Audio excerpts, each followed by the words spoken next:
الله ربي والإسلام ديني ومحمدا رسول الله.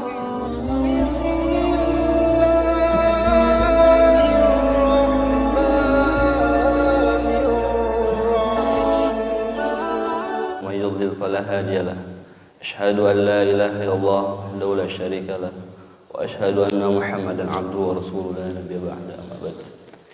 Ya, yang pertama-tama kita panjatkan puji syukur kita kehadirat Allah Subhanahu wa taala yang dimana hari ini kita bisa berkumpul di Masjid Raya Al-Insan dalam rangka sharing kepengurusan jenazah. Salawat serta salam tercurahkan pada baginda Nabi Muhammad SAW beserta keluarganya dan kita umat yang senantiasa istiqomah berada di jalannya. Sebelum saya mulai masuk ke materi, insya Allah hari ini kita ada dua sesi, yang dimana sesi pertama kita sedikit mengulas kaifiyat paduan kepengurusan jenazah, mungkin sekitar sejam lebih sedikit, mungkin langsung dilanjut nanti ke praktek. Sebelum saya mulai, perkenalkan, nama saya Muhammad Fakih Ridho, biasa dipanggil Fakih. Saya sendiri profesinya sebenarnya supir ambulan, jadi mungkin nanti Bapak jangan manggil saya Ustadz, manggil aja Bang Fakih. Saya dari Jakarta Utara, bawa teman-teman. Kita di naungan Amalia Astra, Masjid Astra Jakarta Utara. Kenapa di depan Janazah Mukhlisin? Karena dulu ceritanya kejadiannya pas lagi COVID. COVID itu kondisi di mana hampir semua penggiat janais di utara tuh hampir stop, hampir nggak ada yang berani jalan karena khawatir takut menyalahi aturan yang ada. Namun pada saat itu ya tetap saja namanya kebutuhan jenazah pasti ada aja, bahkan banyak, nggak cuma yang meninggal karena COVID, yang meninggal normal pun banyak, yang dimana saat itu ya pada nggak berani, pada takut karena tadi nyalain aturan. Nah makanya kita yang tadinya berjalan di Astra akhirnya bingung nyari jalan buat gimana caranya ini tetap berjalan ke pelayanan kepengurusan ini. Ya alhamdulillah kita dapat donatur yang masya Allah, yaitu tadi dari Masjid Al-Mukhlisin. Kita dikasih mobil, kita dikasih logistik, kain kafan, operasional segala macam, dan alhamdulillah kita berjalan. Kurang lebih kita kalau mau dihitung-hitung udah 7 tahun berjalan kurang lebih. Dan itu tadi selama COVID pun kita tetap berjalan. Ya masya Allah, sehari itu bisa 5-6 jenazah kita ngurus. Yang tadi bener tuh si Matupang, bahkan sampai jam 1 malam kita pulang, baru nyampe rumah tuh jam 1, jam 2. Besoknya lagi udah ada yang nunggu waiting list, udah siap harus diurus tuh zaman-zamannya COVID waktu itu. Singkat cerita, COVID berlalu, alhamdulillah kita masih diberi kesehatan, kita masih bisa berjalan sampai saat ini. Dan tadi Pak Rahmat singgung kenapa bisa kita nyampe ke sini nih dari Priuk jauh-jauh. Pak Rahmat undang kita ya untuk sharing kepengurusan jenazah ini. Mungkin sedikit itu Pak disclaimer yang dari awalan yang bisa saya sampaikan. Bisa kalau misal nanti Bapak main ke Priuk, bisa kontak-kontak kita, bisa main nanti ke masjid, ke base camp kita. Insya Allah kita akan nerima, insya Allah kita akan jamu. Mungkin langsung kita masuk ke materi ya Pak ya.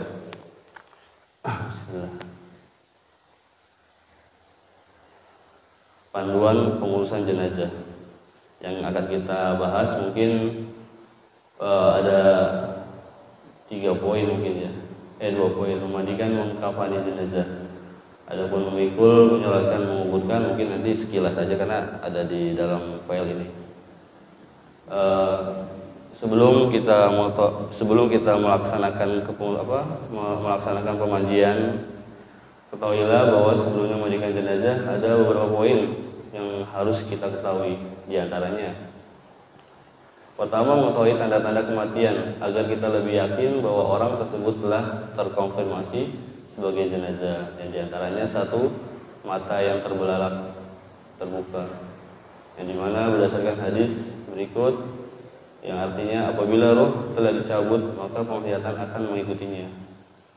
Jadi sering sekali kita melayani jenazah itu, kondisi jenazah pasti hampir semuanya tuh matanya terbelalak menghadap ke atas. Yang kedua, pelipis yang mengendur karena rahang yang terbuka. Yang ketiga, hidung yang condong ke kiri atau ke kanan. Yang keempat, kedua telapak tangan yang terbentang karena ruas-ruasnya telah merenggang. Selanjutnya, yang kelima, kedua kaki yang terbujur tidak kaku. Yang keenam, detak-detak jantung berhenti. Yang ketujuh, kulit wajah mengendur. Ini terkadang. Dan lebih meyakinkan lagi ketika telah dikonfirmasi langsung oleh dokter setelah dilakukan pemeriksaan yang valid. Ini sebagai syarat kita melaksanakan sebelum kita memandikan jenazah. Kita biasanya dapat laporan dari RT setempat, itu berupa tadi surat kematian dari rumah sakit biasanya. Walaupun jenazahnya meninggal di rumah, itu harus ada surat itu, karena dari surat itu kita bisa tahu kondisi jenazah ini meninggal karena apa. Karena kita nggak bisa sembarangan juga mengurusi jenazah yang kita nggak tahu nih riwayatnya meninggalnya karena apa. Karena nanti di situ ada keterangan biasanya penyakit menular dan penyakit tidak menular. Kalau penyakit menularnya yang dalam masih nggak terlalu parah, nggak terlalu berbahaya, insya Allah kita masih bisa handle dengan kita mungkin lebih protek, lebih APD kita lebih kita perketat, kita double sarung tangan, kita double maskernya. Itu penting, surat-surat itu penting. Kemudian yang kedua, perkara yang harus kita lakukan setelah meyakini bahwa seseorang setelah wafat, diantaranya 1, memejamkan matanya berdasarkan hadis yang telah disebutkan sebelumnya. Yang kedua, memintakan ampun kepada Allah untuknya berdasarkan kutipan dari hadis Ummu Salamah bahwa Nabi mendoakan untuk Abu Salamah seraya memintakan ampunan untuknya. Di mana hadis yang ada di depan, mungkin lanjut. Yang dimana artinya, ya Allah, ampunilah dosa dan kesalahan Abu Salamah, tinggikanlah derajatnya di kalangan orang-orang yang diberi petunjuk, dan jagalah keturunan sesudahnya agar termasuk dalam orang-orang yang selamat. Ampunilah kami dan ia, lapangkanlah kuburnya, serta berikanlah cahaya di dalam kubur.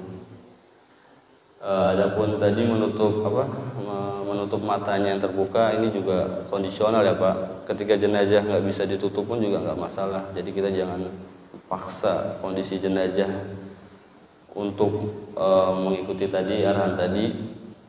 Kalau emang nggak bisa kebuka, nggak apa-apa. Tinggal nanti mungkin pas proses pemandian kita lakukan pencegahan dengan cara menutup matanya biar nggak kena sabun, nggak kena air. Karena nggak boleh juga kita kebanyakan memasukkan air ke dalam organ-organ tubuh yang terbuka tadi, seperti mata, hidung, dan mulut. Yang ketiga, mengikat sekitar dagu dan kepalanya agar rahang tidak terbuka. Nah, ini juga nih. Kondisi ini juga nggak semua jenazah bisa ditutup. Ada yang keras sekali, ada yang lentur cuma nggak bisa ditutup, tetap terbuka. Jadi ini kondisional aja. Yang keempat, melenturkan ruas-ruas tubuhnya seperti kedua kaki, lengan atas, lengan bawah, betis dan paha agar tidak kaku sehingga menyulitkan proses pemandian dan pengkafanan. Sama, ini juga kondisinya kondisional. Kita nggak boleh memaksa si jenazah harus lurus semuanya, harus jenazahnya tangannya begini harus diluruskan, itu nggak boleh, karena apabila kita paksa itu bisa merusak bahkan mematahkan tulangnya, dimana kita nggak boleh menyakiti jenazah karena dia akan merasakan. Kita nggak boleh kita melarang menyakiti jenazah ketika dia hidup dan juga setelah wafat. Mungkin next.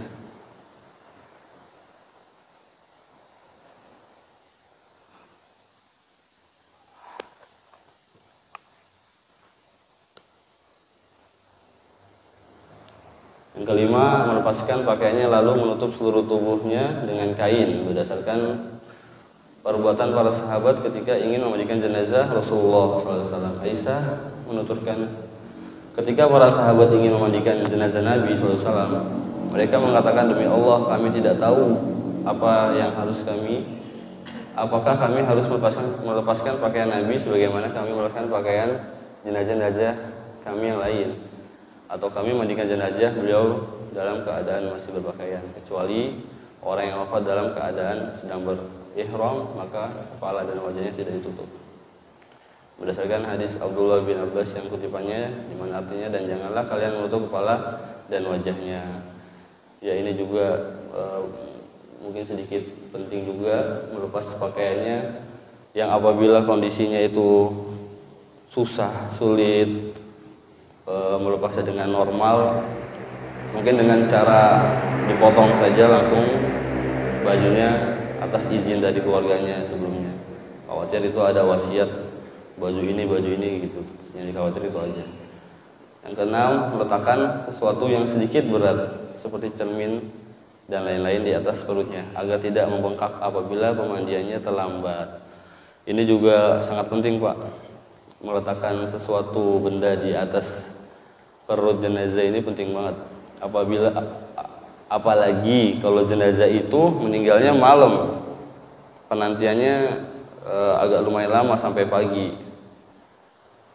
Itu sepanjang malam itu ya tadi perut itu akan mengeras, dan apabila itu nggak ditahan dengan benda apapun, itu akan menyusahkan kita proses pemandian nanti besokannya. Pernah kejadiannya kita memandikan jenazah itu karena malamnya itu kita lupa informasi ke keluarga, akhirnya perutnya ini susah dipijit. Kita kan sebelum mandikan kan harus istinja dulu, dan ya asalnya itu semua yang ada dalam perut itu dikeluarkan dengan cara dipijit keras. Itu juga lumayan lama. Pas udah keluarnya nggak selesai kotorannya. Jadi ya itu mungkin nggak normal, cuma ya itu yang kita alami.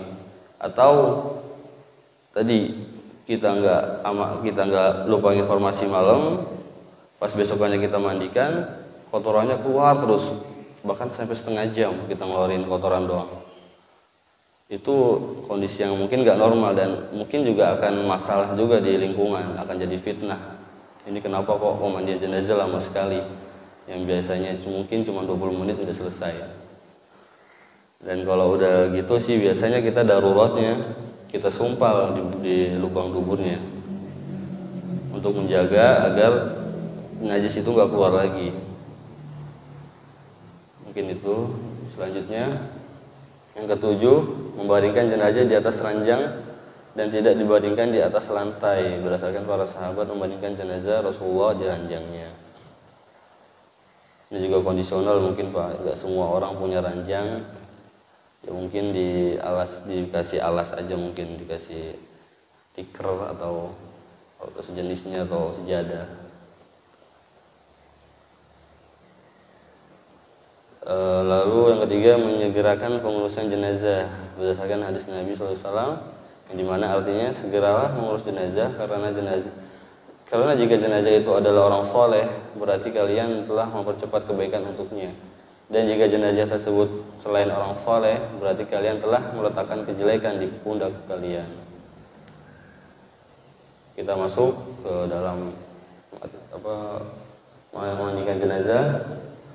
Memandikan jenazah hukumnya adalah fardu kifayah, dalam artian jika ada sebagian orang yang telah menjalankan, maka kewajiban untuk melaksanakannya telah gugur bagi yang lain. Hal ini dalam rangka melaksanakan perintah Allah dan memenuhi hak bagi kaum muslimin.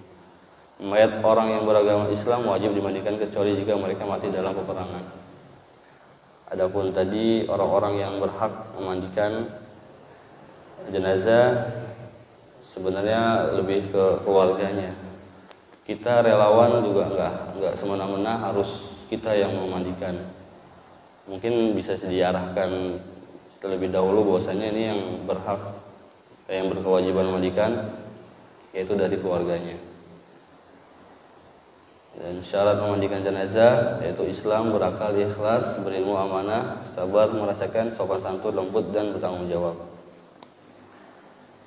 Dan ini menjadi poin kita Pak, semangat kita Pak, terutama memandikan jenazah hadis ini yang Masya Allah, dimana artinya tadi barang siapa memandikan mayit lalu menyembunyikan aib-aibnya, Allah akan mengampuninya dengan 40 kali ampunan.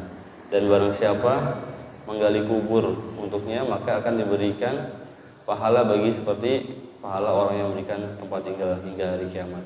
Dan barang siapa mengkafani mayit, Allah akan mengkafaninya dengan sutra halus dan beluru dari surga di hari kiamat nanti. Ini menjadi motivasi kita Pak selama 7 tahun ini berjalan. Alhamdulillah kita diberi kemudahan, kelancaran dalam melaksanakan kegiatan sosial ini, di mana tadi ganjaran-ganjarannya yang Masya Allah. Terus syarat tempat memandikan jenazah suci dan bersih, tidak di toilet atau di kamar mandi, tertutup atap dan dindingnya, tidak terdapat patung dan gambar makhluk bernyawa. Ini juga kondisional melihat kondisi lapangan, karena nggak semua tempat sama, ada ada area buat pemandian. Mungkin dengan langkah kita buat mengatasi itu, kita bisa standby hijab portable, hijab yang bisa dibawa kemana-mana. Jadi tinggal kita cari area yang sekiranya cukup buat kita memandikan jenazah, kita tutup areanya dengan hijab itu, kalau nggak salah ada di mobil. Terus jangan lupa juga atasnya juga minimal kita harus cari area yang bisa ketutup atasnya, karena kita nggak tahu ada dari mana saja orang bisa melihat, bisa ngintip. Karena kan tugasnya kita tuh yang paling penting adalah menjaga aib-aibnya. Tadi tidak terdapat patung dan gambar makhluk bernyawa. Dan selanjutnya kita masuk ke tata cara memandikan jenazah. Letakkan mayit di atas pemandian, lepaskan pakaiannya dengan tetap menjaga dan menutup auratnya. Ini penting sekali Pak. Menutup aurat ini sangat penting, kita jangan sampai menyikap, bahkan kita menyentuh pun itu juga harus ada penghalangnya, ada pakai sarung tangan. Apabila kita sedang membersihkan bagian kemaluannya gitu juga nggak sembarangan kita langsung main pegang-pegang aja. Kita raba, kita udah pakai sarung tangan, terus kita pakai handuk, itu kan udah cukup. Ibaratnya kita nggak langsung bersentuhan langsung ke area kemaluannya. Karena itu sangat penting kita menjaga aurat dari si mayit ini. Kemudian dudukan dan tekan perut mayit dengan tangan kanan sambil diurut-urut 3 atau 5 atau untuk mengeluarkan sisa kotoran yang ada. Kalau untuk jumlah mungkin kondisional juga karena nggak semuanya sama. Terus gunakan sarung tangan atau kain untuk membersihkan mayit di bawah kain penutup, pakai masker dan celemek. Ini terkait APD. Selanjutnya ini dia gambarnya. Pokoknya kita harus menjaga area kemaluan, aurat harus tetap tertutup. Kita nggak boleh sembarangan membuka melihatnya, karena di sebagian tempat banyak Pak yang masih sembarangan Pak. Di kampung-kampung sih biasanya. Kemarin kalau nggak salah di kampung istri saya tuh di daerah Majalengka, itu udah orang sepuh. Mungkin karena orang sepuh ngerasa sepuh terus boleh semuanya seolah-olah kayak ngambil berkah mungkin di situ. Semuanya entah itu ibu-ibu, nenek-nenek, anak muda pada ikut semua mandiin. Dan itu ditelanjangin gitu aja. ada rekamannya, makanya saya bingung juga tuh bisa sampai kayak gitu. Itu sangat Masya Allah itu, ya Allah. Kemudian tadi ini gambarnya yang jenazah diangkat sedikit untuk mengurut perutnya, untuk mengeluarkan kotorannya. Kemudian ini mandikanlah dia dengan air dan daun bidara.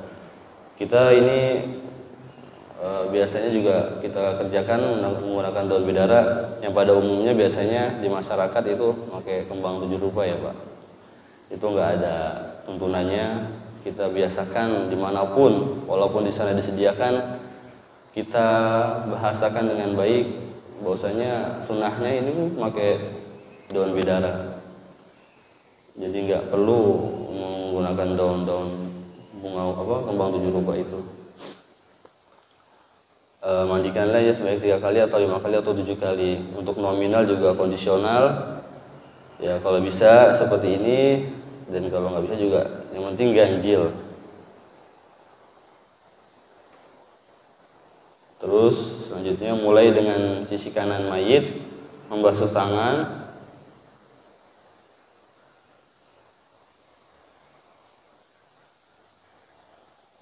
Membasuh tangan mulai dari pangkal hingga pergelangan tangan, pundak, pinggang hingga betis. Mungkin ada terlewatnya kayaknya nih. Wudhu.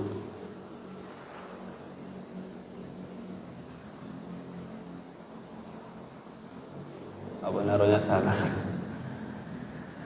Harusnya wudhu dulu.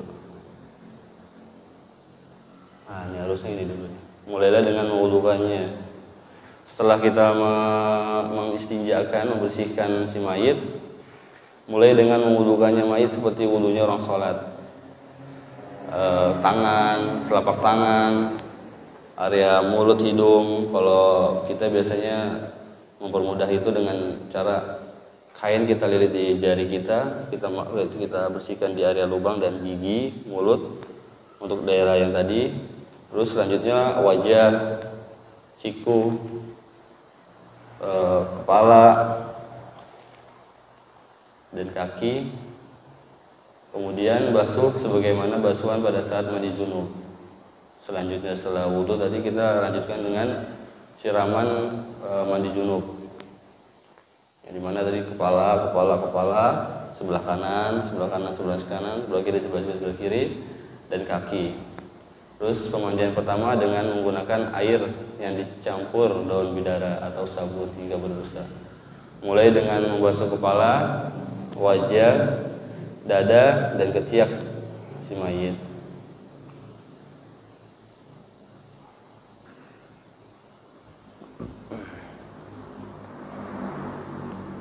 Nah ini baru. Mulai dengan sisi kanan mayit membasuh tangan dan seterusnya. Kemudian mayit dibarikan dengan posisi bertumpu pada sisi kiri hingga punggung, pinggang, paha dan betis kanannya bisa dibersihkan mayit. Tidak boleh ditelungkupkan Pak. Kasihan Pak. Ditelungkupkan ya menyusahkan lah intinya. Terus tuangkan air ke seluruh tubuh mulai dari kepala hingga kaki mayit dalam keadaan terlentang. Berikut gambarnya. Ini gambar membersihkan area kemaluan. Ini gambarnya memegang kain ini. Ya, selang, terus area kemaluan memegang kain. Jadi air mengalir. Jadi sambil digosok kotoran langsung terbuang. Ini campuran daun bidara dan air. Kita blender.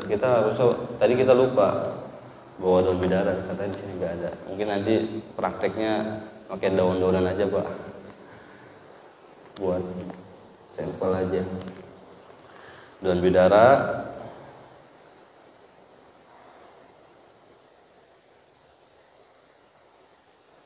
lakukan hal tersebut untuk kedua kalinya. Yang ketiga menggunakan air yang dicampur dengan kapur barus. Ini sebelum ini tadi kan daun bidara udah, baru kita sabunin area-area yang sulit, kita sabunin, kita sampokan, kita bersihkan kukunya, kita potongin kukunya, lubang-lubang telinganya, lubang-lubang hidungnya itu juga harus. Baru langkah selanjutnya yaitu lakukan hal siram dengan kapur barus. Karena kapur barus dapat mendinginkan, menguatkan, mengeraskan tubuh mayat, mengusir serangga dan mencegah tubuhnya cepat busuk. Ini gambarnya. Setelah selesai, keringkan tubuhnya dengan kain atau handuk, ganti kain penutup dengan yang baru dan kering dengan tetap menjaga auratnya. Ini yang riskan. Pada saat kita transisi mengganti kain, itu aurat tetap harus dijaga, jangan sampai sembarangan dibuka. Dan selanjutnya pindahkan mayit dengan hati-hati ke tempat pengkafanan. Memandikan jenazah wanita sebagaimana jenazah pria, hanya saja setelah mandikan rambutnya digerai dan disisir, kemudian dikepang menjadi 3 bagian. Kemudian dikebelakangkan. Kalau ini mungkin ibu-ibu ya, perempuan. Tadi sebelum kita biasanya pas di lapangan tadi kan setelah selesai kering langsung dipindahkan ke tempat area pengkafanan. Sebisa mungkin kita bagi 2 tim pada saat proses pemandian. Jadi ada sebagian yang memandikan dan sebagian yang menyiapkan peralatan kain kafan. Jadi biar nggak menunggu lama, biar cepat, mempercepat. Selanjutnya mengkafani jenazah dengan sesuatu yang dapat menutup seluruh badannya, meskipun dengan satu baju, hukumnya adalah fardu kifayah. Yang dimana dari Bunda Aisyah radhiyallahu anha, beliau mengatakan, dimana artinya Rasulullah SAW ketika wafat dikafani jasanya dengan 3 helai kain yang sangat putih, terbuat dari katun dari negeri Yaman, dan tidak dikenakan padanya baju dan sorban tutup kepala. Dan dari sahabat Ibnu Abbas radhiyallahu anhu, Nabi SAW bersabda, yang dimana artinya berpakaianlah dengan kain putih, sesungguhnya ia pakaianmu yang sangat baik, dan jadikanlah kain putih itu sebagai kain kafan untuk orang-orang yang meninggal di antara kalian. Jadi wajib putih nggak ada yang batik, nggak ada yang warna-warni. Selanjutnya hal-hal yang dianjurkan ketika mengkafani jenazah. Dalam mengkafani jenazah ada beberapa hal yang harus diperhatikan. Di antaranya kain yang dipergunakan untuk mengkafani mayit adalah kain yang bagus, suci dan bisa menutupi semua badan mayit. Ini juga penting, Pak. Kain ini jangan diremehkan. Jangan kita ambil standar kita standar pasar. Kain pasar itu belum tentu semuanya bagus, karena kita pernah dapati di lapangan ini yang meninggal sahabat kecil saya, yang dimana qadarullah waktu itu yang memandikan bukan saya, karena di wilayah setempat sudah ada ibaratnya partner lah dari luar, yang dimana mereka menggunakan kain dari pasaran. Itu kainnya tipis, terus getas, dan ibaratnya nggak menutup seluruhnya. Jadi dia nggak merhatiin kondisi si mayitnya ini. Jadi kan kain ini kan juga banyak ukurannya.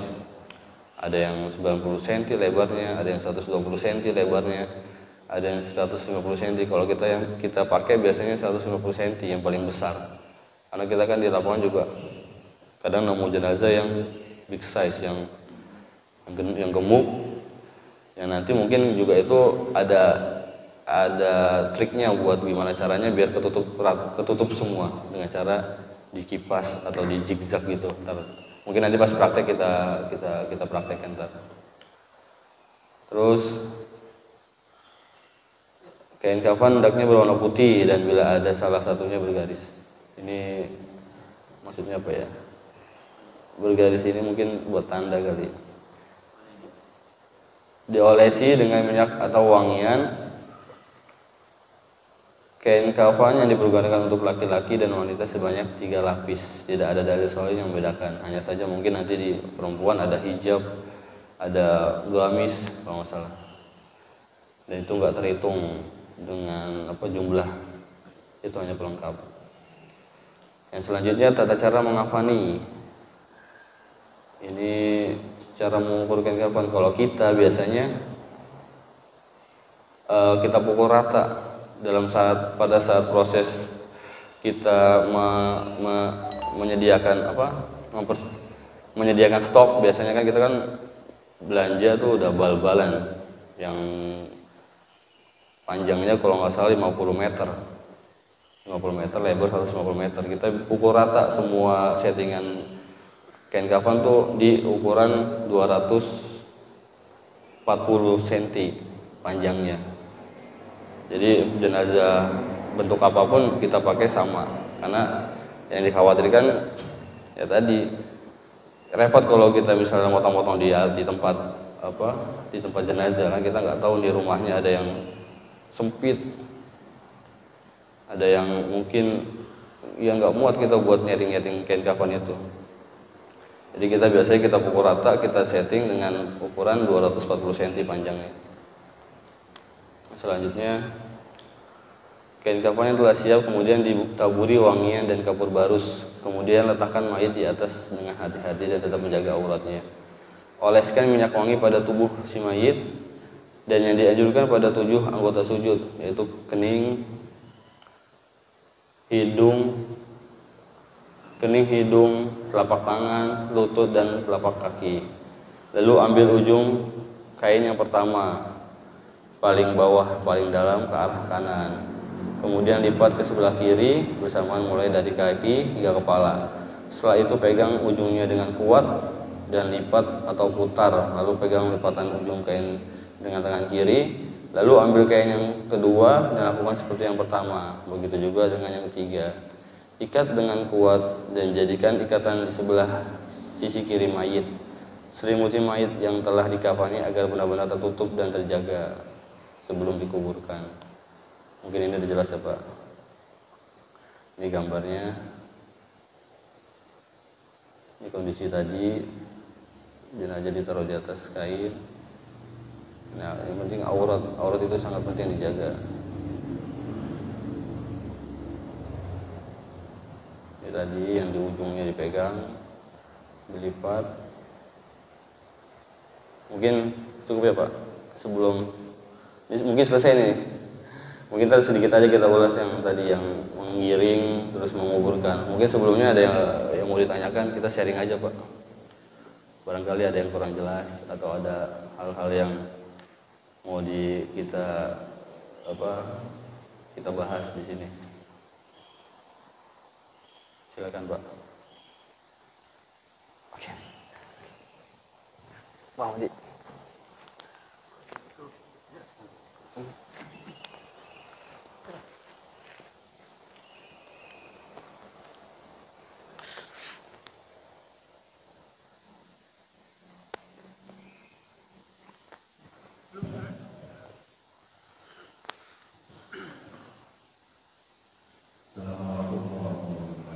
Waalaikumsalam.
Siap.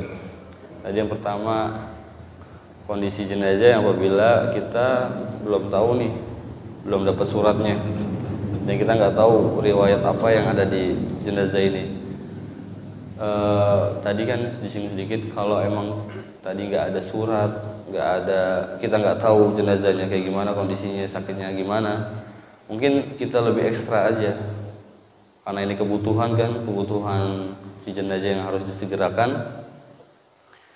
Kita perketat lagi APD kita, masker kita double, sarung tangan kita double, kita pakai celemek, Terus setelah kita proses pemandian, minimal kita mandi kali ya, mandi langsung bersih diri, mandi. Mungkin itu aja kali cukup ya. Kita karena pernah juga sih ngalamin kayak gitu juga. Ya mungkin itu doang yang kita kerjakan. Terus yang kedua tadi, apabila memandikan jenazah yang dimutilasi, yang kondisi jenazahnya nggak lengkap. Kalau itu kita sejauh ini belum pernah ya.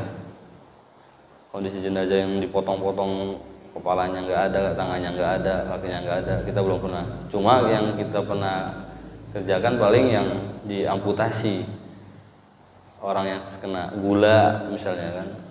Terus ada yang kakinya tuh sama dia kayak semacam diawetkan gitu, kayak jempol juga pernah kayak gitu. Cuma kalau kaki sih biasanya udah dikubur. Nah, kalau udah kondisi kayak gitu ya udah, karena udah posisinya dikubur, ya nggak mungkin juga kita gali lagi, ya kan? Kalau misalnya ada sih dijadikan satu, harusnya dijadikan satu. Kayak tadi ada yang jempol kayak diawetkan gitu, ditaruh di toples. Itu biasanya sih ada tuh beberapa orang yang kayak gitu. Itu kita jadikan satu lagi. Kalau dicuci enggak ya sebaiknya mah nggak usah, karena kondisi itu kan kondisi bangkai yang udah lama ya, yang nggak bisa dibersihkan. Itu biasanya udah langsung kita jadikan satu aja sama kondisi jenazah terakhir. Terus yang terakhir tadi, memindahkan jenazah ke tempat yang baru. Kalau ini mungkin kita belum pernah nemuin sih ya. Kita kan nggak ke situ arahnya, kita nggak ngurusin jenazah yang telah berapa lama terus dipindahin ke tempat yang baru. Mungkin kebutuhannya apa juga kita nggak tahu kan. Ya itu lebih kebutuhan dari pihak keluarga aja mungkin. Cuma kalau untuk kondisinya masih ada ya mungkin diperbarui aja kain kafannya, tulang-tulangnya. Karena kan paling sejauh ini ya ngubur ditumpuk. Ngubur ditumpuk kan berarti kan ada jenazah sebelumnya nih, ada tulang-tulang. Ya paling itu aja, tulangnya ntar dibersihkan di sana, diperbaharui kain kafannya. Itu aja sih.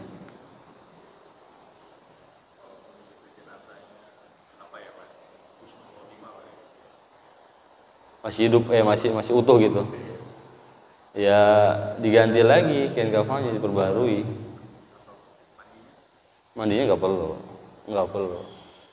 Ya kayak tadi tuh yang numpuk itu, kita cuma sekiranya aja dibersihin aja, mungkin pakai kuas kalau tulang-tulang kan, dibersihin di kuburan, nggak dibawa ke rumah lagi itu tulang-tulang itu. Mungkin ada lagi yang lain.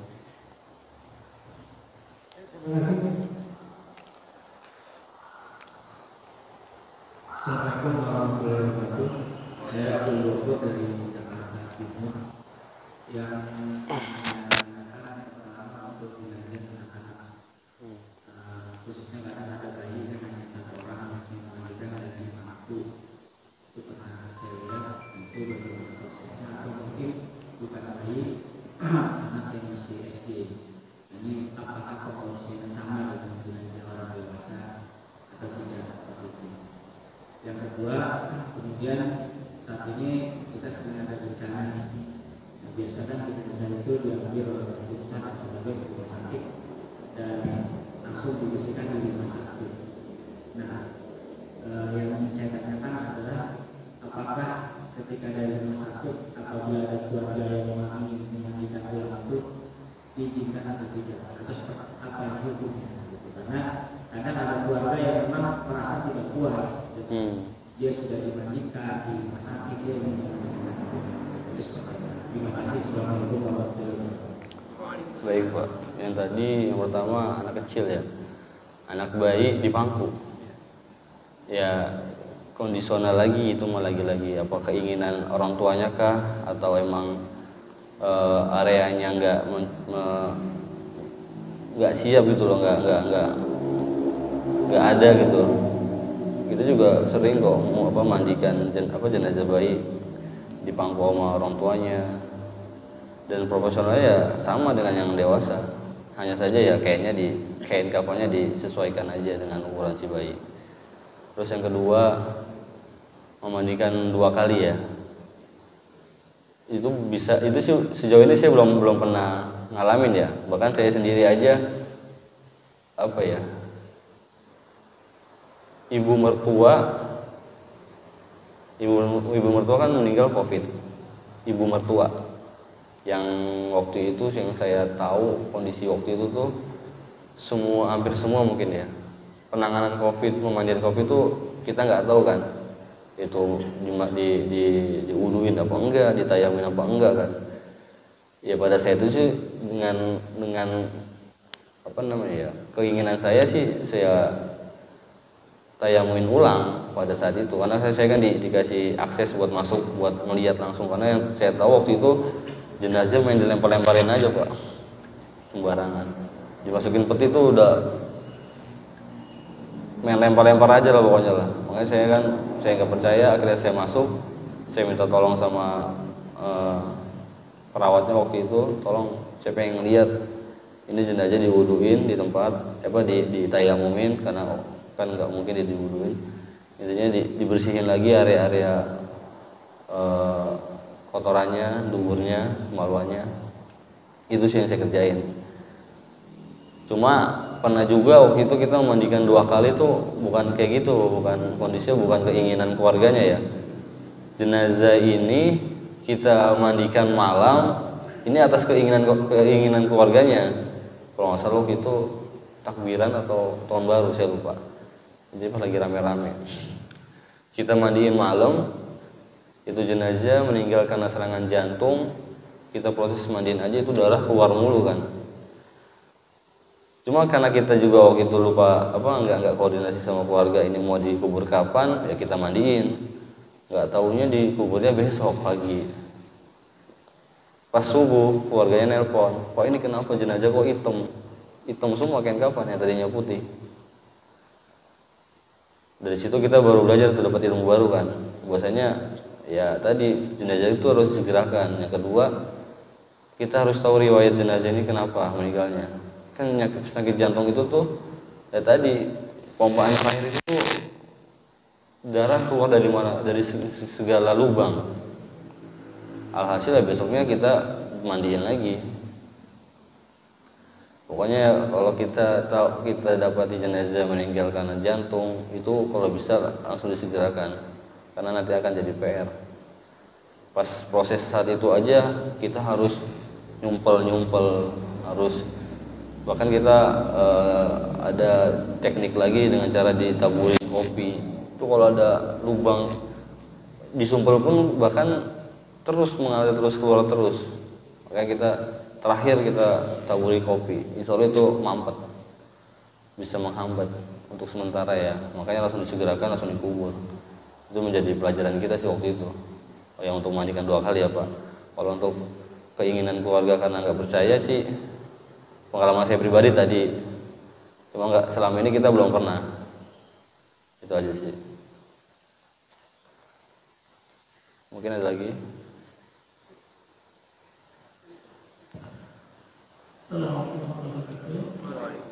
Assalamualaikum. Kan kita nanti ini turun ke lapangan ketika praktek. Biasanya sebagai manusia itu setelah memandiin jenazah ya atau mengkafani itu bayang-bayang terus tuh ya.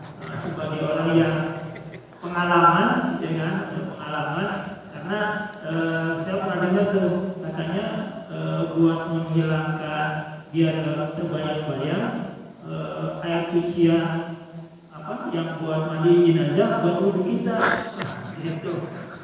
Makanya itu triknya gitu tuh, buat ini biar kita bayang-bayang terus gitu. Makanya ada nggak trik-trik khusus ya kan, cara-cara tertentu biar kita nggak bayang-bayang, khawatirnya kita mandiin sekali bayang-bayang besoknya nggak mau datang lagi gitu. Itu yang pertama. Terus yang kedua, ketika kayak tadi tuh malam takbiran, ada yang menghubungi kita terus minta dimandikan esoknya Idul Fitri. Ketika ada permintaan seperti itu kita tolak apa gimana tuh? Khawatirnya timnya itu lebih pada pulang kampung karena kan itu Idul Fitri itu Lebaran, khawatirnya nggak ada yang menangani gitu. Biasanya kita tolak dulu apa gimana? Terima kasih. Baik Pak, Masya Allah. Yang pertama tadi apa? Kebayang-bayang. Dan tadi apa anjurannya wudu dengan air bekas mandiin jenazah. Apa ya itu? Kita selama ini ada nggak teman-teman? Tanya aja langsung orang ya Pak. Alhamdulillah selama ini kita nggak pernah ke situ, nggak pernah kayak gitu juga, nggak pernah ngalamin karena tadi awal kita niat kita buat ngebantu orang buat ngurus jenazah, motivasi kita tadi dari hadis tadi dapat pahalanya, kita dimandikan, dikafani nanti di surga dengan kain putih, terus dapat kebaikan 40 kebaikan. Itu aja sih modal kita sih sebenarnya, modal bisa dibilang modal nekat juga. Cuma alhamdulillah kita nggak pernah ngalamin dibayang-bayang. Bahkan saya sendiri saya bawa mobil ambulan, saya jemput jenazah jam 12 malam, jam 1 malam ada jenazah sampai ke Jasinga jam 1 malam, pulang sendirian. Itu juga nguburnya areanya gunung-gunung gitu pokoknya. Dan alhamdulillah nggak ada tuh bayang-bayang saya diikutin gitu, ikut numpang sampai periuk gitu, nggak ada. Alhamdulillah. Mungkin itu tadi modal kita, modal semangat kita dari hadis tadi aja. Kita insya Allah dapat pahala, dapat ganjaran segala macam. Itu aja sih. Jadi nggak ada tuh apa wudu air bekas mandiin, kan khawatir najis Pak. Khawatir ada najis yang masih nempel di area itu terus kesiram, kita wudu dengan air itu kan jadinya nggak sah. Ada ya bukan nggak sah lagi ya, najis lagi, jorok lah ya kan jatuhnya. Terus yang kedua tadi kondisi dimana pada saat hari raya takbiran kita dibutuhkan esok harinya, itu kita alamin Pak. Kita alamin dan kita kerjakan waktu itu. Kita kerjain, nggak kita tunda. Bahkan kita ya habis sholat id yang harusnya kita dengar khutbah, kita langsung berangkat ke lokasi. Karena dari malam udah dihubungin.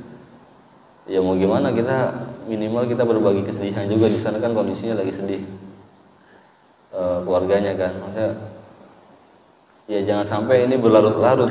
Yang dimana waktu itu kondisinya lagi seneng-seneng, kanan kirinya lagi salam-salaman, orang lagi pada muter salam-salaman lebaran, di situ ada mayit ya kan. Jangan sampai itu berlarut, yang ada ya gimana ya, kita ya kasihan juga. Tapi kita pernah ngalamin itu dua lebaran 2 tahun yang lalu kalau nggak salah, pernah Idul Fitri, Idul Adha juga, apalagi Idul Adha. Kita kan alhamdulillah juga teman-teman juga bagian dari tim jagal juga, kita juga diundang kemana-mana. Kalau ya ada meninggal juga ya, akhirnya begitu 2 orang yang turun, 2 orang kita bagi tim, 2 orang yang 3 orang Pak Amir, 3 orang. Ya gitu resikonya kita kalau udah terjun di lapangan Pak. Ya bukan resiko sih, ya kita lebih ke rezeki itu mah, rezeki kita lah, ya kan. Kita pada saat kondisi yang nggak normal kita ada gitu loh, kita standby. Insya Allah sih itu Pak motivasinya dari tadi yang hadis tadi. Kita coba ya Pak. Ada lagi? Oh siap.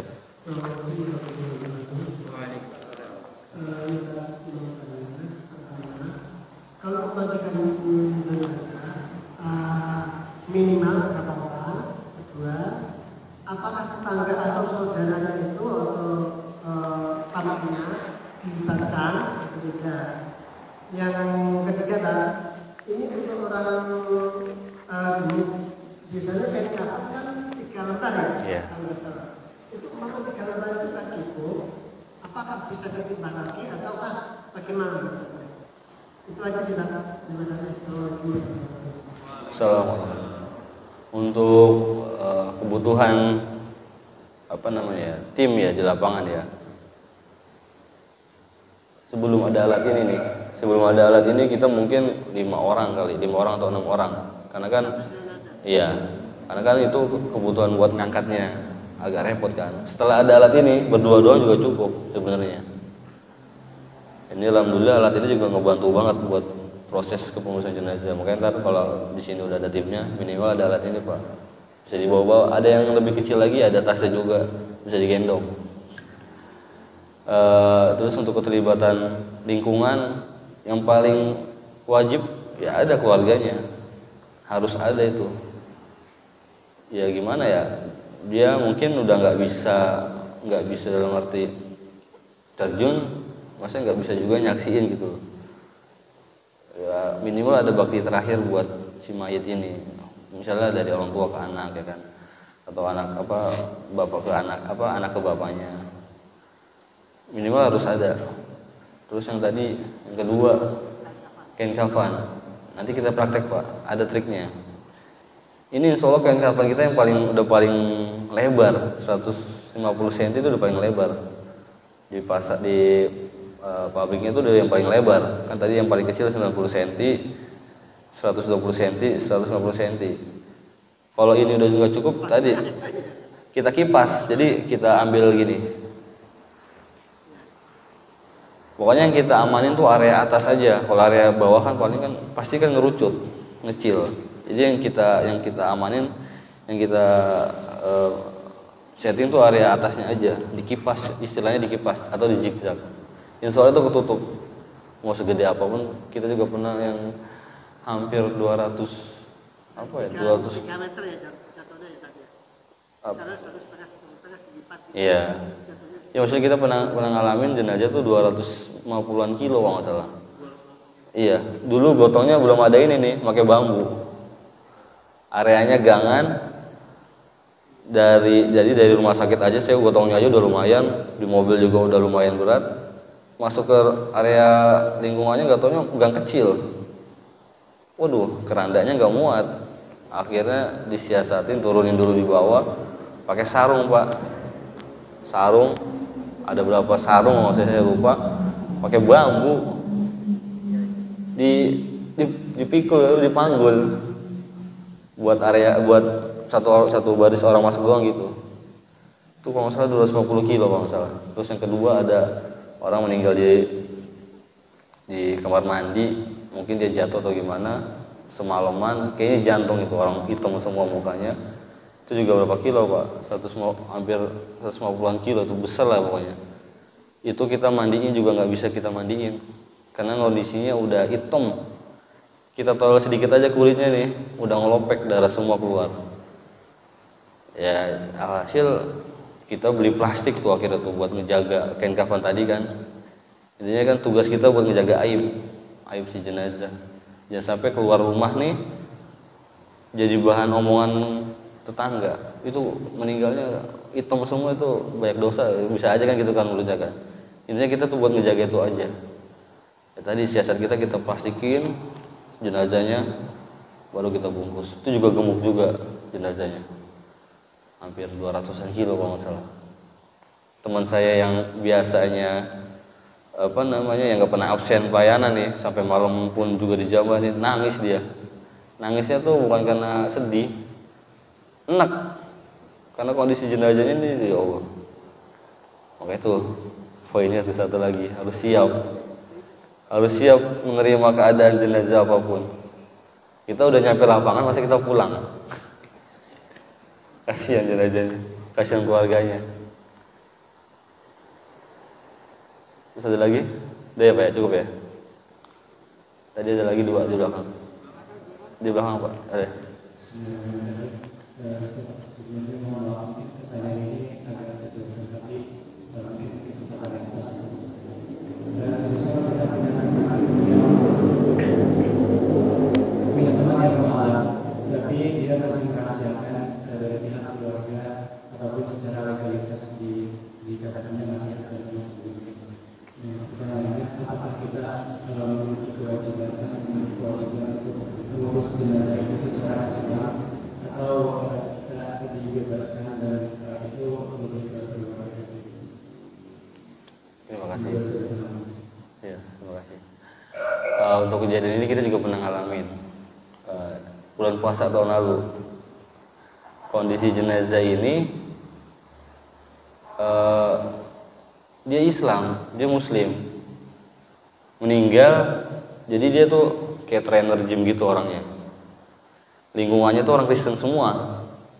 Ketika meninggal, teman-temannya nggak ngeliat juga dia sering sholat. Ya namanya orang Kristen juga ngapain ngurusin dia juga kan.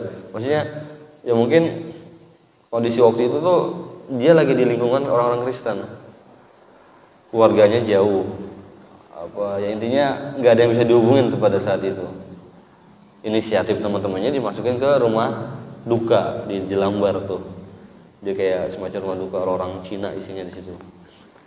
Apa sih istilahnya kalau dikremasi, diawetkan di sana selama 2 hari. Dicari keluarganya, akhirnya ketemu tuh keluarganya. Adiknya 2 datang. Dari mana? Dari luar pulau kayaknya. Minta tolong sama kita. Ini jenazah udah di apa? Formalin. Udah diformalin, udah dandanin, pakai jas, pakai sepatu, udah ganteng lah pokoknya lah. Nggak terima keluarganya, kok diginiin ya kan, di prosesi dikremasi gini, nggak mau. Akhirnya manggil kita juga bingung pada saat itu kondisinya. Kita mau mandiin di mana? Orang dia nggak punya rumah, nggak punya area yang bisa kita pakai. Alhasil kita minta izin di sana, ya di tempat pemandian sana, kita mandikan di sana. Kita mandiin secara Islam.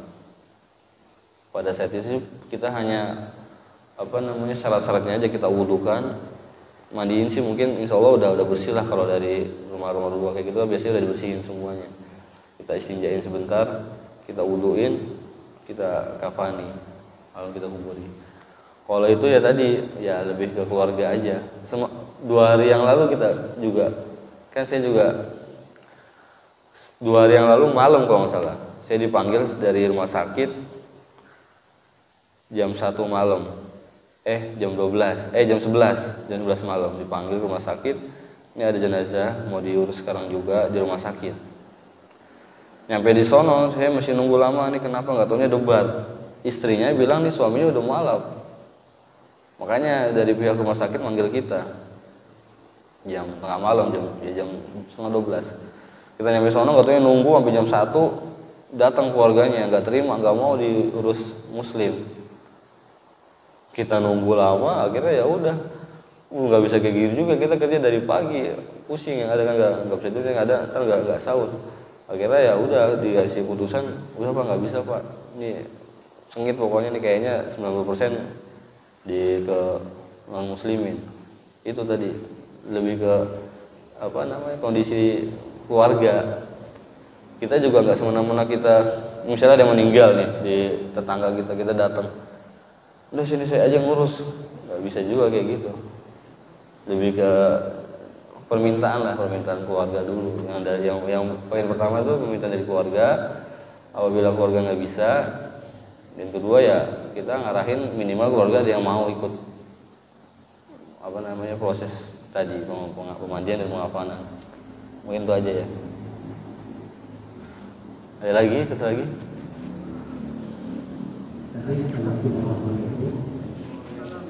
Tadi di awal menarik ya, Bapak tadi bilang bahwa kita tidak boleh menyakiti jenazah. Dari saya poin itu dalam artian apakah dengan kita memandikan secara pelan-pelan itu sudah termasuk tidak menyakiti jenazah, atau ada hal lain yang terkait tidak boleh menyakiti jenazah.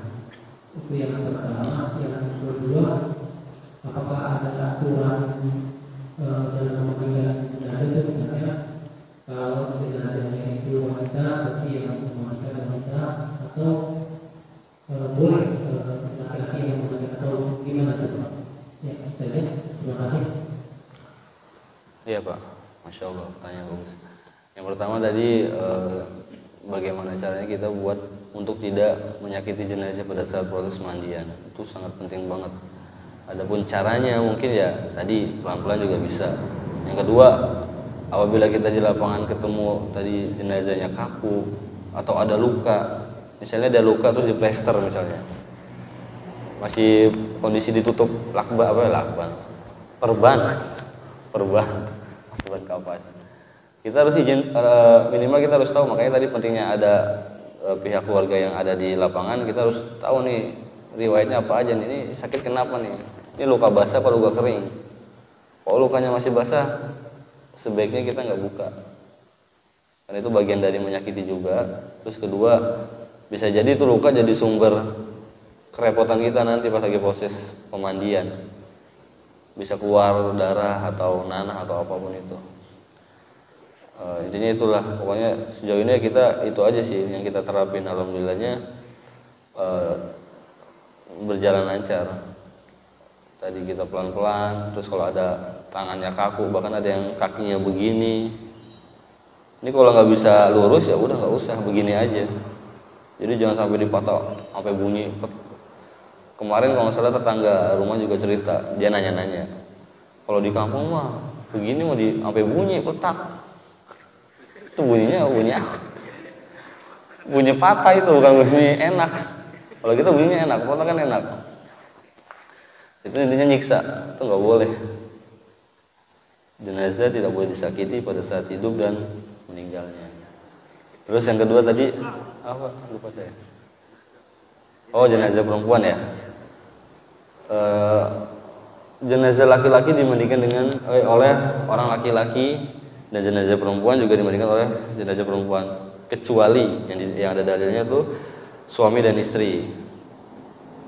Suami istri boleh saling memandikan. Misalnya yang meninggal suaminya, istrinya juga boleh ikut memandikan, atau istrinya saja yang memandikan. Sebaliknya juga nggak apa-apa. Apabila istrinya meninggal, suaminya yang memandikan, karena itu kan lebih menjaga kondisi si mayit. Terus anak perempuan oleh ayahnya apabila belum balik, itu boleh, kan perempuan ke laki. Apabila belum balik, sebaiknya juga ibu ke anak yang belum balik. Itu aja Pak, cukup ya.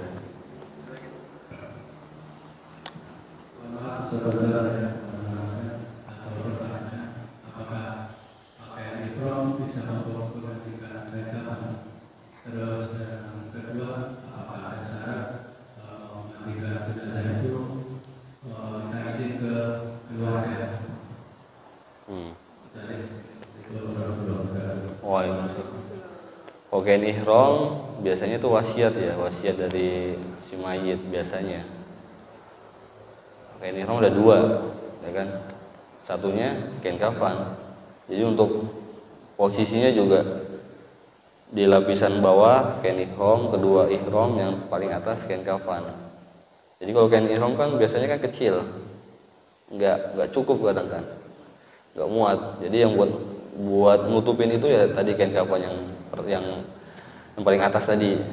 Yang paling atas kan yang paling dalam posisinya. Jadi ntar yang terlihat ihramnya. Untuk ihram udah. Yang kedua tadi izin ya Pak. Izin itu penting Pak.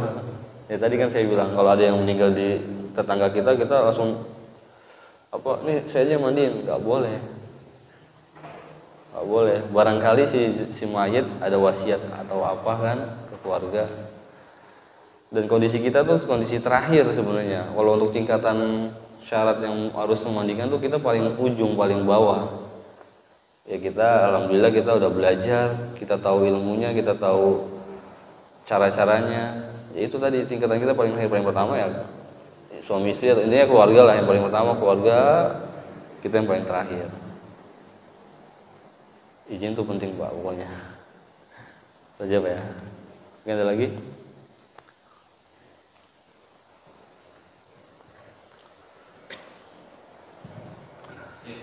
Menyambungi tadi Pak, saya juga baru belajar, jadi mau nanya juga. Pertama, ada kondisi mayit itu sudah meninggal tapi lebih lama gitu ya, kemarin atau 2 hari gitu. Karena di desa itu bapak berdua kan di Jogja ya, saya di Yusul gitu kan, dalam ngomong singkat gitu. Kita pas di sana udah dimandiin, udah ditutup lah rasanya gitu. Jadi posisi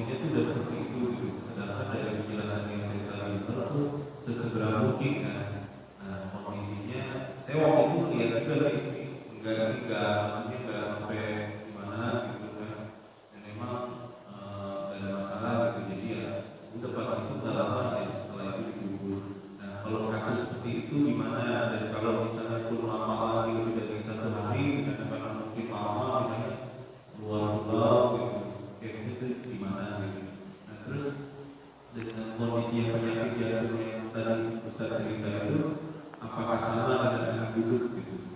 Karena kalau angin duduk kan kata kebanyakan medis itu Jantung. sebenarnya juga jantung. Nah, apakah sama kalau jantung memang kan dia ditutup supaya enggak ini kan keluar apa peredaran darah gitu. Tapi sehingga saya kalau angin duduk enggak seperti itu gitu. Apakah itu sama gitu. Nah, yang selanjutnya itu yang tadi juga yang jadi posisi kita untuk membantu itu kan berarti karena permintaan gitu kan biasanya. Kalau misalnya ternyata nih di dalam rumah itu udah ada yang bisa mandiin keluarganya atau suami atau istrinya gitu, ternyata ada anak-anaknya juga yang bisa mandiin gitu, dibantu gitu. Berarti posisinya sebenarnya untuk kondisi mereka udah menyelesaikan itu sebenarnya cukup gitu ya. Berarti tidak membutuhkan kita dari luar. Mungkin mereka bisa jadi tetap meminta bantuan advice doang gitu. Misalnya ini gimana nih, harus gimana gitu. Karena kan nggak sering melakukan seperti itu. Dan apakah ada pengalaman seperti itu? Gitu aja. Baik Pak. Yang pertama durasi waktu mayit ya setelah diprosesi, terus tadi penantian ada keluarga yang datang, terus ada tadi waktunya kalau nggak salah 2 hari. Sejauh ini sih nggak nyampe 2 hari ya Pak, paling setengah hari sejauh ini, karena saya kan juga bawa mobil juga kan, mintanya jam 10 dikubur, nggak taunya asar. Kenapa asar? Nunggu orang dari kampung datang, padahal itu mayit udah bersih. Tahu gitu paling kita bisa ngomong ya harusnya ini dimandikan nanti, karena kondisi mayit apabila udah kena air, udah ibarat udah kena air, udah kesentuh air, itu pembusukannya tuh akan cepet. Kalau di area luar ya khawatir nanti jenazahnya ini ya kita nggak tahu apa namanya. Sebenarnya normal ketika tadi penantian selama itu, terus jenazahnya keluar darah lah, keluar cairan lah, itu normal, hal normal. Cuma kan yang nggak normal pemikiran orang-orang tetangga-tetangga ini yang nyikapin itu pasti ada apa-apa. Tinggal kita aja kesiapan kita buat ngehalau itu, maksudnya ngebantah hal-hal itu. Karena kan kita tadi udah ngambil resiko buat nunda ini kan. Tinggal kita siap kalau misalnya kejadian si jenazah ini keluar cairan, intinya ada nembus lah sampai ke luar yang bisa kelihatan, terus orang-orang jadi ngambil apa namanya kesimpulannya yang aneh-aneh. Tinggal kita aja kesiapan kita aja. Terus aja yang kedua apa ya Pak? Oh, kalau angin duduk kita nggak tahu. Kita nggak tahu kalau apa spesifikasi angin duduk sama jantung. Cuma yang gitu. Selama ini kalau apa ya istilah doang sih kali ya Pak ya. Tapi jantung sih kalau nggak salah itu mah. Ada orang 2 hari yang lalu ikut ngiringin jenazah, katanya meninggal lagi nongkrong di depan. Pokoknya kalau punya apa jenazah kena jantung atau angin duduk tadi, kita walaupun nggak ada suratnya nih, kita bisa nebak, bisa tahu kondisinya tuh hitam semua di sini. Bahkan ada yang sampai muka-mukanya hitam, karena kan pompaan terakhir darahnya kan ketahan gitu kan, jantung itu kan. Kalau ada yang keluar ya udah tuh nggak bisa habis keluarnya tuh. Makanya jangan sampai ada yang keluar, capek yang ada nanti. Terus ada yang ketiga.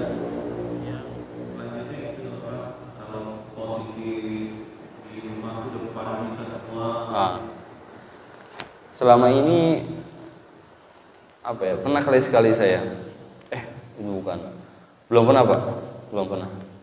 Cuma ya tetap apa namanya, kita sebagai yang udah tahu, udah belajar, ya minimal kita juga harus ada di situ ngarahin. Kayak misalnya saya nih teman-teman gak ada yang bisa terjun nih, karena ini kan teman-teman juga punya kesibukan masing-masing, ada yang kerja, ada yang jualan. Kalau saya sih sebenarnya emang yang diamanahin dari segi mobil, kesiapan saya. Makanya saya nggak jarang juga ngerjain sendirian. Ya udah, kalau misalnya tadi didapetin dari keluarganya bisa, sanggup, ya kita harus ada di situ. Minimal kita tuh harus ngarahin yang bener tuh ke sini.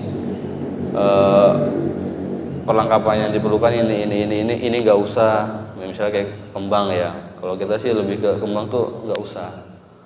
karena nggak ada dari Rasulullah bahwasanya ada harus kembang 7 rupa tuh nggak ada. Kembang itu kan lebih ke kebiasaan aja kali ya, kesini sininya kali ya. Itu aja sih Pak. Yang tadi yang kita nanyain aja nih, kalau textbook itu berarti kalau misalnya kayak kita tadi kan dari Jakarta ya berarti itu mayat itu sebenarnya kalau bisa diapa-apain dulu ya. Sama waktu kita datang mayat posisinya ya belum diapa-apain, belum dimandiin karena emang meninggal itu kan siang ya, meninggal siang kita baru ketemu itu subuh gitu, baru ketemu subuh gitu. Memang posisi udah ditutup semua ya. Jadi pas udah ditutup gitu saya datang juga yang pagi gitu, pagi kan masih ada kesempatan. Iya, pagi aja. Ada seremoni lah. Iya, bener-bener. Itu gimana? Ya itu kondisional aja. Saya juga pernah bawa jenazah yang udah dibersihin ke Madura, ke luar daerah pokoknya. Ada yang belum juga. Jadi kita juga perlu tahu tadi jenazah ini kenapa dulu meninggalnya nih. Ada nggak hal-hal yang menyebabkan jenazah ini tuh tadi keluar cairan, kotoran, darah misalnya.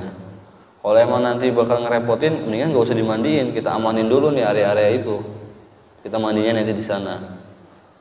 Kalau emang nggak ada nggak masalah, nggak apa-apa kita mandiin di misalnya di Jakarta dibawa ke sana. Asalkan harus harus dikuburin. Jangan nanti diinepin lagi, nunggu keluarga, nunggu ini.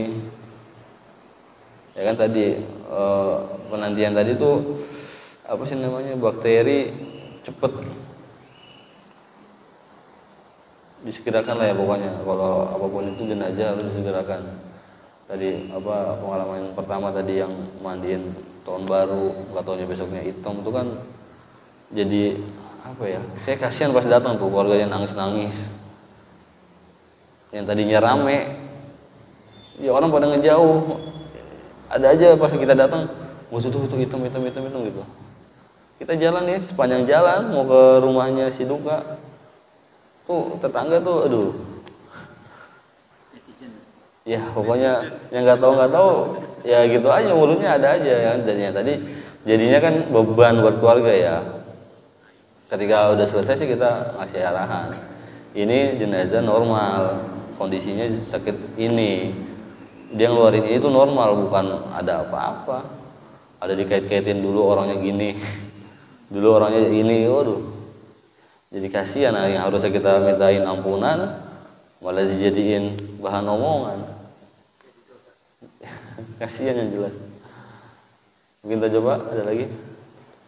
Berarti kalau pernah ada jenazah di Jakarta gitu, mau dibawa ke kampung gitu kan, meninggal itu alangkah baiknya dimandi dulu atau ntar mandinya di kampung aja?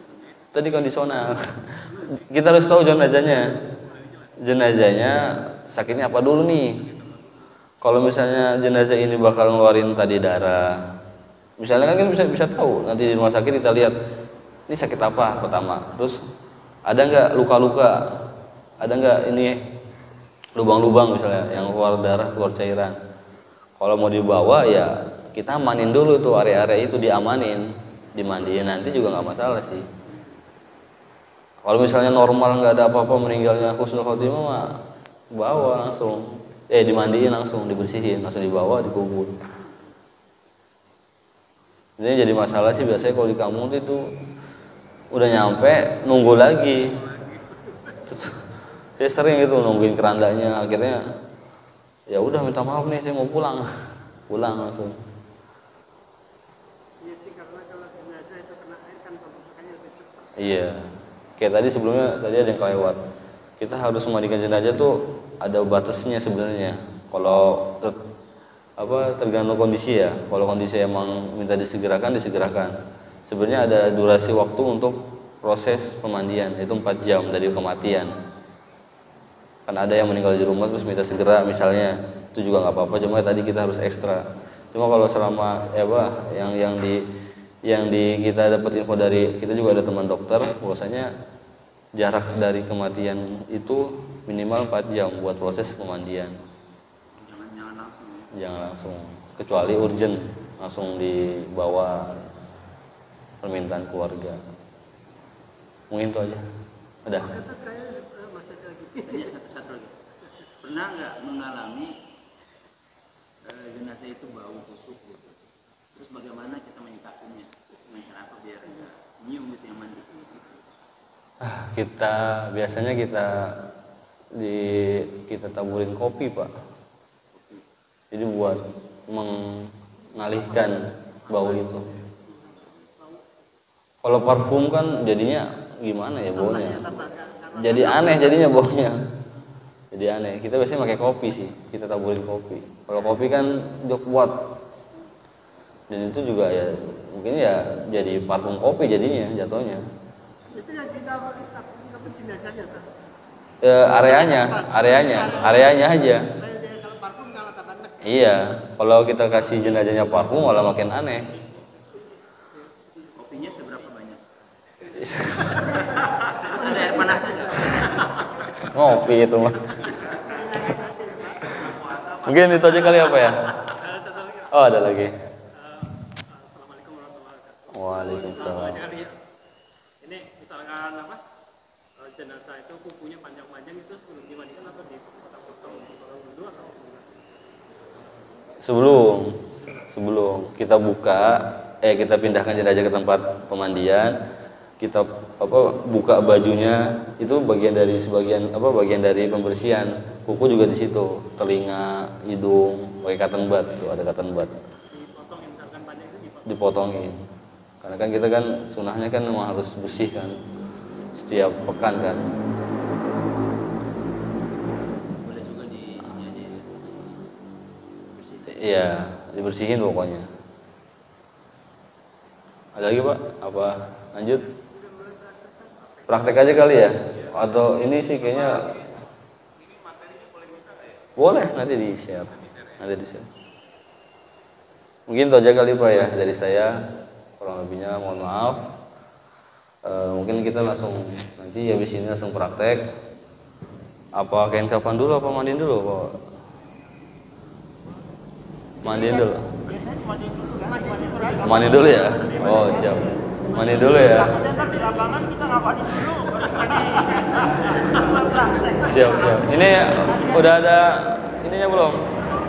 Modelnya udah ada modelnya. Apa dari pihak DKM mau nyiapin hadiah buat model? Karena kan ini Masya Allah nih. Yang agak ringan aja. Iya, masalahnya kan mau dan harus ada ininya, ada poinnya, ada plusnya lah. Siapa yuk?